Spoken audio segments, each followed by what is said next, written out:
एकता में बल। एक समय की बात है। एक गांव में एक भीमा नाम का व्यक्ति रहता था। उसके 4 पुत्र थे।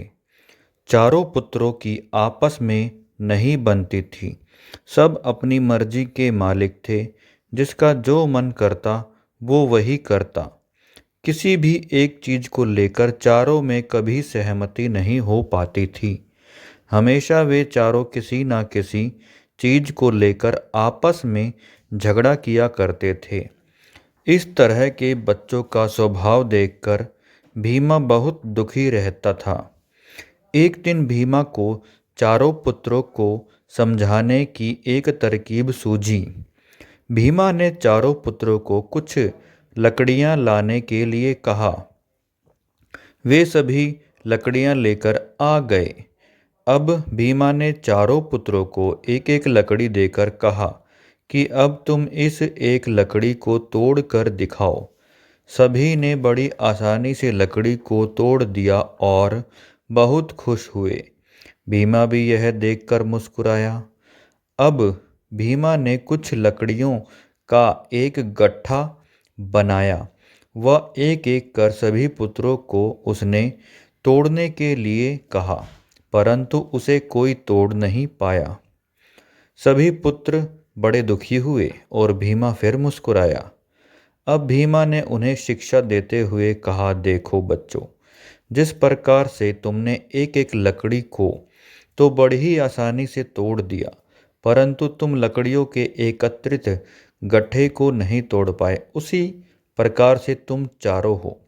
जब तक तुम चारों अलग अलग लड़ाई झगड़ा करके अपने अलग अलग दुनिया में रहोगे, तुम्हें कोई भी आसानी से तोड़ सकता है, यानी हरा सकता है, बेवकूफ़ बना सकता है, तुम्हारे अकेलेपन का फ़ायदा उठा सकता है। परंतु यदि तुम चारों मिलकर रहोगे, एक दूसरे की सहायता करोगे, एक दूसरे की बात मानोगे, एक दूसरे से सलाह मशवरा करके कोई कदम उठाओगे, तो लकड़ी के गट्ठे की तरह तुम्हें कोई नहीं तोड़ पाएगा। न ही तुम्हें कोई नुकसान पहुंचा पाएगा और न ही तुम्हें कोई हरा पाएगा। यह सब सुनकर वह समझकर चारों भाइयों की आंखें खुल गई और वे सारी बात समझ गए। उन्होंने अपने पिता से वादा किया कि अब हम कभी नहीं लड़ेंगे और मिलकर रहेंगे। उसके बाद वे चारों भाई उम्र भर एक साथ मिलकर हंसी खुशी रहे और अपना जीवन व्यतीत किया। एक भाई को कोई समस्या होती तो दूसरा उसकी सहायता करता। तो दोस्तों, हम इस कहानी से यह शिक्षा मिलती है कि हमें हमेशा मिलकर रहना चाहिए, एक दूसरे का आदर करना चाहिए। हमारी एकता में ही हमारी शक्ति होती है। तो दोस्तों, बताइएगा आपको यह कहानी कैसी लगी। ऐसे ही और मज़ेदार कहानियाँ सुनने के लिए जल्दी से हमारे चैनल को सब्सक्राइब कर लीजिए और वीडियो को शेयर और लाइक करना बिल्कुल मत भूलिएगा। दोस्तों, हम आपके लिए और भी ऐसी रोचक मज़ेदार कहानियाँ और शिक्षाप्रद कहानियाँ आगे भी लाते रहेंगे। तो हमारे चैनल को सब्सक्राइब ज़रूर कर लीजिएगा।